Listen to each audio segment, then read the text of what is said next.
Hey guys, I just had a really fascinating conversation with another coach about coaching style.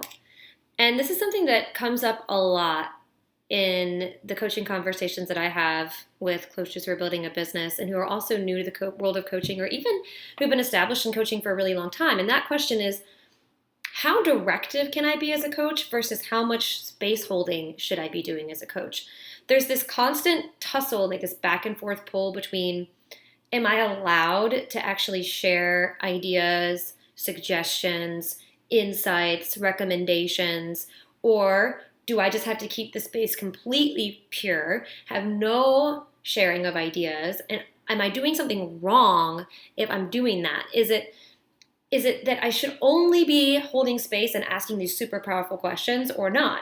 And what ends up happening is that we start to get into this place where when we don't know what question to ask, we start to go like, "Oh my God, I'm totally paralyzed. I don't know what to say.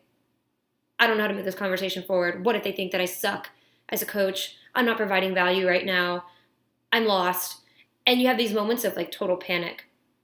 I get them too sometimes. And what I've realized is that this is the art part of coaching. There are a lot of coaching models out there and they'll tell you exactly what to do. There's specific processes. And those processes are like do this, do this, do this, do this. But the reality is that sometimes energetically your clients need to hear your voice. They need to hear your perspective. That's one of the reasons why they choose to work with you is because they believe that you have a powerful perspective on life and that you're also an explorer of life, just like them. They want to know what you've learned.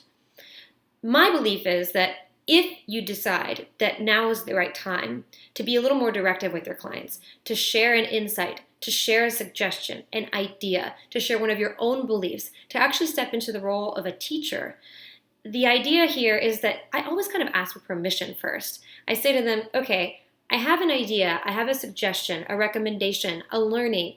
May I have your permission to share that with you? Then they have the ability to say, yes, I want that.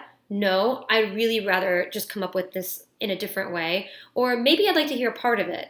And then even after I share that recommendation, if they've given me permission, what I will do is then say, what do you think about that?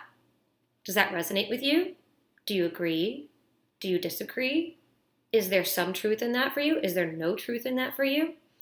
So I give them the space to choose what they want to do with that information, to help them see that this is just simply one point of data, one perspective, one view that they can choose to accept or reject or integrate even just parts of.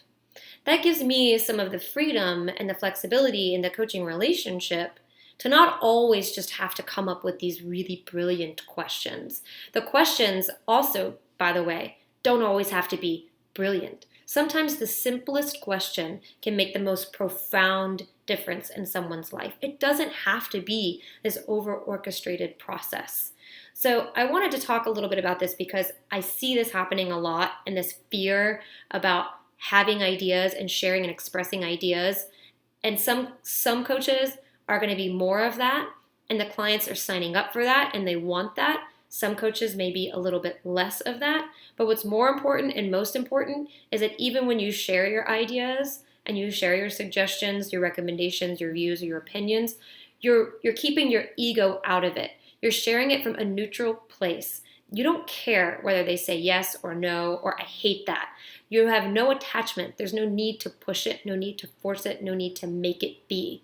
That's really what's most important. So if you do choose to share, know that the client, has the opportunity to choose what they want to do with it. And you, the coach, have to be able to release whatever that is that you shared with them to the world and have no attachment, like you're sending it off without a string, like a balloon up into the sky. You just watch it disappear. You don't know where it's going to end up, but you know that you sent it out there for receiving. And if it's received, great, awesome. If not, that's okay too.